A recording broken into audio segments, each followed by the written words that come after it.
All right, man. It gives me a great pleasure to welcome back an old friend, Andre Reed, Bills Hall of Famer. First of all, Andre, you look very comfortable. Yeah. Yeah, I'm in New York City. I'm in crazy New York. I mean, hey, as soon as you go outside, it's a different world out there. But yeah, very comfortable, man. And we talked about this before we started recording. I mean, I'm here for a great cause with Cantor Fitzgerald and what they do in their relief fund, giving back to other charities, especially on 9/11 to be here in New York. It's pretty surreal. Um, I'm sure down there by the tower, um, it's crazy. So It's going to be very emotional, I'm sure. very appreciative. Yeah, very appreciative also too. Yeah, and you're involved along with, we were talking off mic a little bit. Gronk's going to be involved, of course, with that Buffalo tie, and then some other Yeah. major celebrities with their charities as well. So, talk a little bit about how important it is to be involved with this groups of charities, and a little bit about what yours does. Yeah, it's very exclusive. You know, you just don't say, "Hey, I would love to be a part of this." They got to check you out and make sure you're legit. Number one, make sure and look at what you've done in your community and communities, past your own. And for the Andre Reed Foundation to be involved in this day of charity is special for me and my family. So, and then my charity also. You know, we've been in existence for 15 years now. I have two golf tournaments every year that raise money for boys and girls clubs. I was a club kid growing up, and obviously they've been very important to me to my success in life. And I think every athlete that has a charity, there's a story behind it, not only on how they raised money to give back, but they are embedded in their charity because of where they came from, what they went through, and all that stuff. It's kind of like that's just the way it is. And um, for me to be here and to see other guys and other women be here on a part of their own charities is a big plus for me. Yeah, it's super cool, man. Um, Yeah.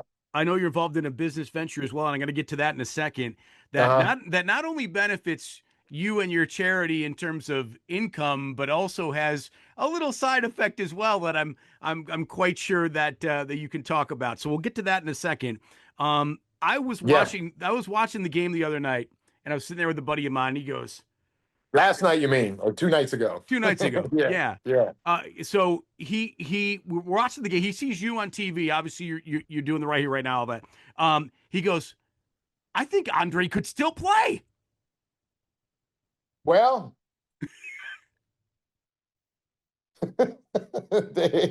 I don't know, man. It's just, once you get on that field and you're a part of that and you see that electricity coming through that tunnel, that never leaves you. That never, you feel like a kid again. You feel like my first game at 21 years old, going to that stadium.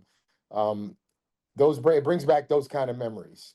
And then the Super Bowl years and all the things that happened, in between that. There's no fans on the planet like Buffalo fans, and they showed out again Sunday night, and really rallied our team. Besides what Josh did and all these other players, what they did, I'm sure all the people that were watching counted us up. The game was over, but you never can count out a building. That's just part of our DNA, man. We're not going to give up, and if we still lose, you're going to go home knowing that they could have won that very handedly. So that is just a testament to that city and the resiliency of that city, of that team. They go about doing things. Yeah, I want you to talk about last weekend in terms of being out there at the beginning of the game. Tell me about the energy and how it compared doing that on Sunday to what it was like. You mentioned coming out of the tunnel and being a player. How did the two compare when you were leading the charge, if you will, before the game to when you were playing? How did they compare, if at all? That's pretty good, man. That's a close one because everybody's looking at you and waiting for you to rile them up instead of a play doing it. Right? What kind of energy do I feel? Yeah, I feel like the energy is just to the roof, and there's no doubt about it to come back. And I'm 7-0 now. 7-0. We won last 2 nights ago, so I'm 7-0 as a guy that leads the charge. So next year I'm going for 8-0. Awesome. But to be a part of that and see those fans, I see fans that I've known for a while. Um, it is an electric time there for me to go back there and everybody looking at me to get them riled up and get them ready for the game. So I want to go back really quick before I go back to the Bills and Ravens, and I want to go back to my buddy thinking you could still play. So how do you keep athletically involved? Like, do you play sports randomly? Are you playing like pickleball like everybody seems to play? Are you like what's an Andre Reed Now, workout look like? well, I do a little stuff. I'm not getting ready for Sunday anymore. And I just make sure that my body is good to go and I don't get up with aches and pains all the time. And I do now. I'm not gonna lie to you, I do have aches and pains. I took a lot of bangs over the years in the cold and all that, but I've been pretty lucky, missing 11 games in 17 years there in Buffalo and playing in different weather and conditions and all that. So I was pretty lucky, but I took care of myself. And that's, one of the things that I really tell the kids nowadays. I go, don't take this game for granted because it'll come back and get you if you don't take care of yourself. And that's probably one of the main reasons why I played so long. I got a lot of luck, but I took care of myself too. So you now I'm going to go back to the Ravens game. So you played on a team that obviously had probably the most improbable comeback win like ever, largely in part because you were playing with your backup quarterback. So go back to Sunday. Now you got unicorn Josh Allen, who is, I mean, he would go in the Hall of Fame today if he retired. He's that good, right? So Oh yeah, knowing just all on of just on merit now he would. Yeah, so knowing what you went through with yeah. Frank and the team in the comeback game against the Oilers, and then fast forwarding to the game the other night, was there no doubt in your mind that this team could come back? Well, I wouldn't say there was no doubt. Obviously, you're playing a Ravens team with Lamar on the other side, and the King Derrick Henry just running people over and all that. It looked a little somber for a minute, Mm-hmm. but it only takes one thing to happen for a team to really realize that they never were out of it in the first place, and that's what happened. Everything during the comeback game, things just started happening one after another, and it doesn't make a difference if you don't capitalize on those things. It doesn't mean anything. So it's a testament to that team that they're able to capitalize. And Josh makes those throws, and Ed Oliver has the game of his life and does all this stuff. You got to have every person, 48 guys on that team, with the same kind of mentality that you have. And with one guy that doesn't have that, it doesn't work. We don't win. So it isn't just you getting the breaks. It's everybody believing that they can get the breaks and make the breaks happen and actually move forward from the breaks that they get and score points. And it seemed like it was like a train wreck for the for the for the Ravens, man. I mean, uh gosh, I feel bad for them because it happened to them last year too. I mean, Yeah, they are labeled a team that just can't get over the hump, but in a different way. And they have to get across that. They got the players to do it. They just ain't been able you know, to put it together at the right time. And we're being labeled as that too. So, and hopefully this year is a little different. Hopefully this year is the year that we actually get to the Super Bowl. You got to get there before you can win it. that's And right. once you're there, that's when it yeah. Yep. Obviously Josh and Lamar are freaks, but so is Derrick Henry. I mean, that guy's the same size as Jim Yeah. Richer was for you, right? I mean, imagine that. He might be the same size as Howard Ballard. I mean, I don't know as the house. Uh, yeah, Crazy. I tell you, when he gets rolling, man, you can see smoke coming from his head. He looks like a Mm-hmm. steam train, man. He looks like a steamboat or something with steam in it coming out of there. Um, obviously, people just, most people would jump out of the way if they saw Derrick Henry running at him. So they have a freight train there in the backfield, and Baltimore is going to be there.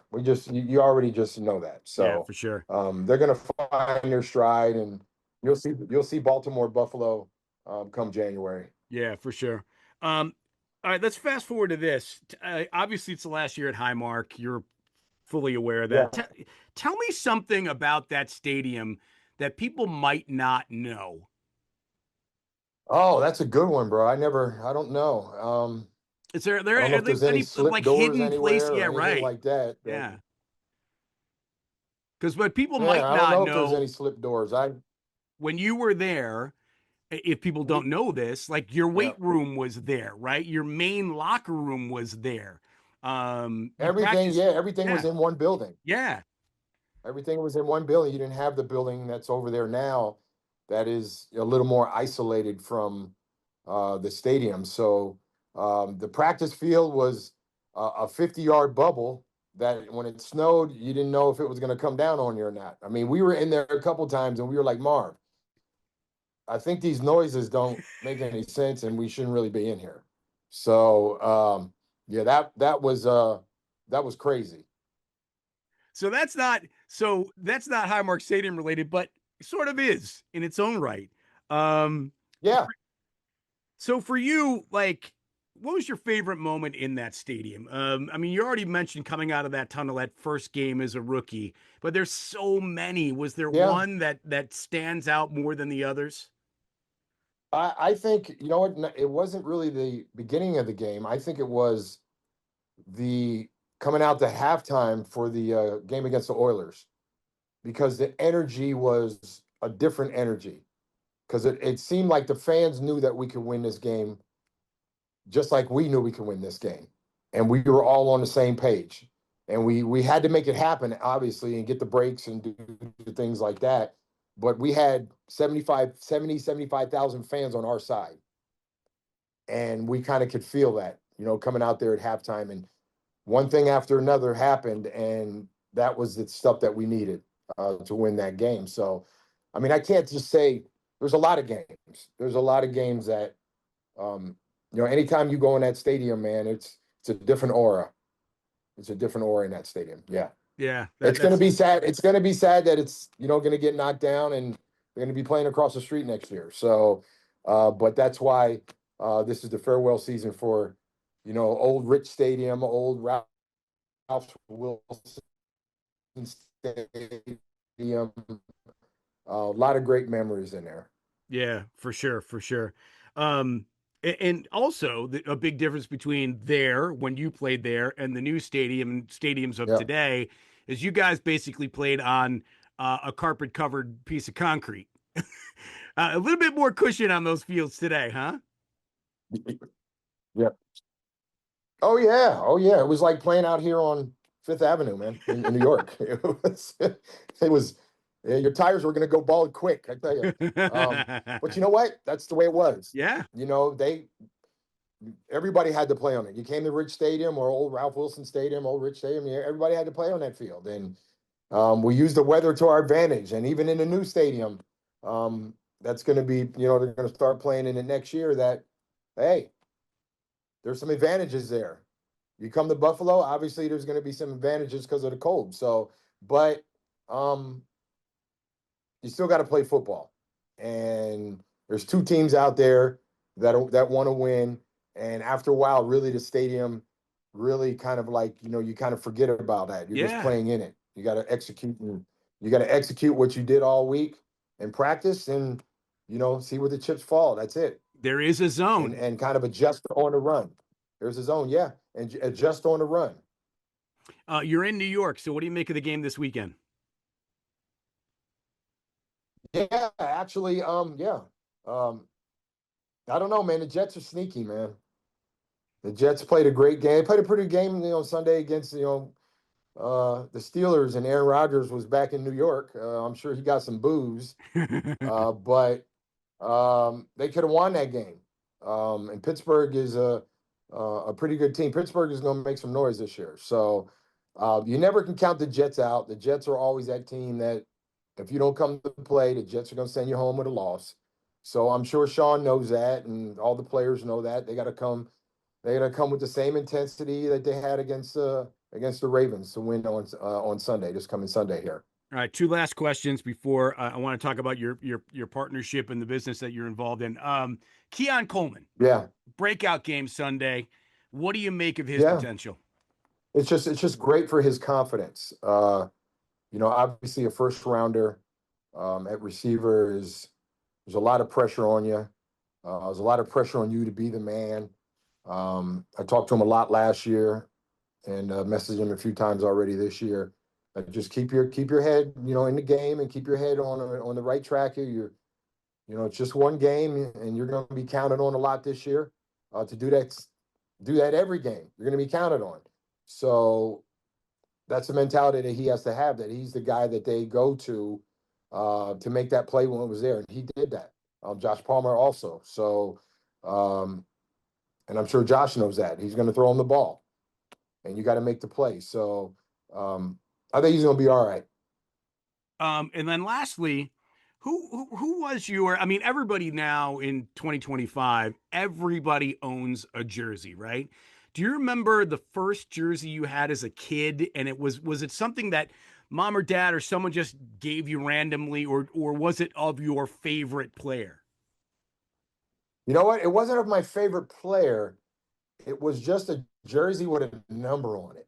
Yeah, Right? I was a little kid, man. I wasn't an Eagles fan.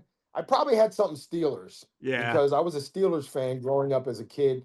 And even in the high school, I was a Steelers fan. The Steelers were my team. They were my team in football, and the Pirates were my team in baseball. All So right.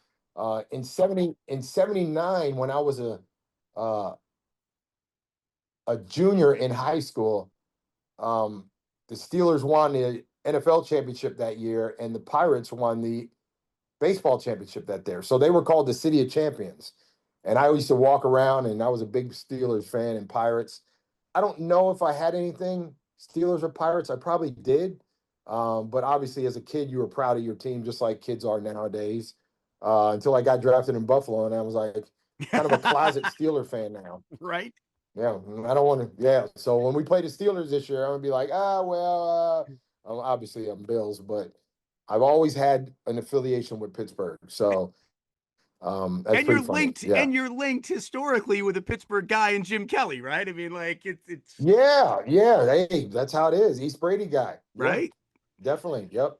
All right, before I let you go, I know you want to touch on this because I think this is pretty cool. Salivate, talk about it.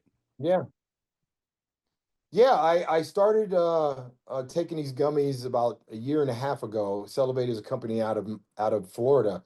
Mike Ferraro and his son Nick, and actually it's being traded on the stock exchange, and they have a couple teams. They have got a lot of teams, and they're making a lot of headway with gummy technology, which is out there. You don't take pills too much anymore.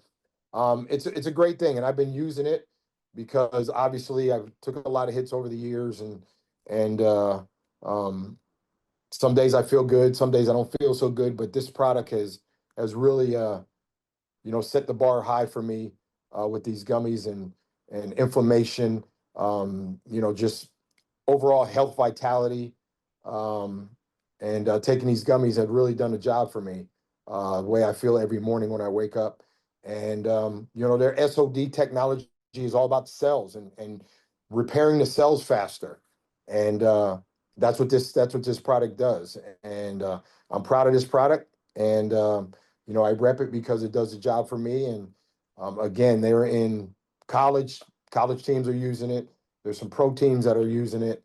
And I know Mike has been trying to get on this Zoom to talk about it, the technical part of it. Mm-hmm. But I'm really proud of what this product does for me. Been in a few commercials already with them and repping them. So, big shout out to Celebrate. And, if you don't know anything about it, you got to go to celebrate.com, check them out. And I'm sure it will make a difference in your life. Yeah, I'll tell you what, man. I have celiac disease, which is all about gut inflammation for the most part, and that sounds like something that would work really well for me. And Yeah, it does all that, bro. It, it yeah, it does all that. And the gummies taste good. They're not bland. They're not gonna be sour. They're not gonna be like that. They have a cell technology. They have recovery. They have a joint, just like everything that's out there. But I think their technology really develops a cell and prepares a cell to be, um, repaired. And that's where everything is. Everything in your body is a cell. So you got to repair that every day, and that's what Cellevate does. These gummies do. for sure. It's a CELLEV, the number 8. Salivate.com. Yes. Yep. Salivate.com. Check it out. Check it Yes. out. Celebrate. Hey man, You got to elevate. You got to elevate with celebrate. right, there you go. That's There you it. go. Hey, listen, I know tomorrow's going to Yeah. be a range of emotions for you, but congratulations on being a part of it and your ability to make people even more aware of your foundation. Let people know about your foundation very quickly. How can people give to it, find out more about that as well? Yeah, they can. Well, they can go to AndreReedFoundation.org to find out what my foundation does during the year, and we are very, very appreciative of people, donating to us, just like you know a lot of these organizations get donated to. But my wife Teresa does a great job with our foundation, and we've been everywhere, and we are proud of it, and I'm glad to have be on your podcast, to put it out there. Yeah, man. She mirrors you. You guys are so in terms of energy. Oh my God. Uh, you guys are go, go, go all the time, man. So awesome Yeah, let stuff. me tell you, man, we can have a whole podcast on her. we can have a whole podcast on her. Sounds She's good. just she's just a breath of fresh air. She's very intense, and she really believes in what she does. She has probably 15 to 20 athletes that she deals with, college and pro. So she's on the go all the time, but um, she gets it done, and that's not only do I love her as a person, but she's a business lady, and that you can see that in her. Yeah, I can't imagine the money you would make with NIL these days. Well, yeah, that would be different, but I always say to people, I'm kind of glad that I came in the era I did, because there. You know what? The social media era is a little different. Yep, So you got to take into that consideration. It's good and it's not so good. for So sure. we didn't have that. So that was probably the best thing about our era, was we didn't have everybody taking pictures and doing all that stuff. Yeah, man. All right. Well, listen, I appreciate your time. Enjoy your time in New York as always. You're much beloved, obviously, Bill's Hall of Famer. We loved what you did in the opener before it, leading the charge. And next one, you'll be 8-0 next year in the new stadium. That's it. 8-0, going on for 8-0 next year. All right, brother. Thank you, man. I really appreciate you. All right, thanks guys. You got it. Peace.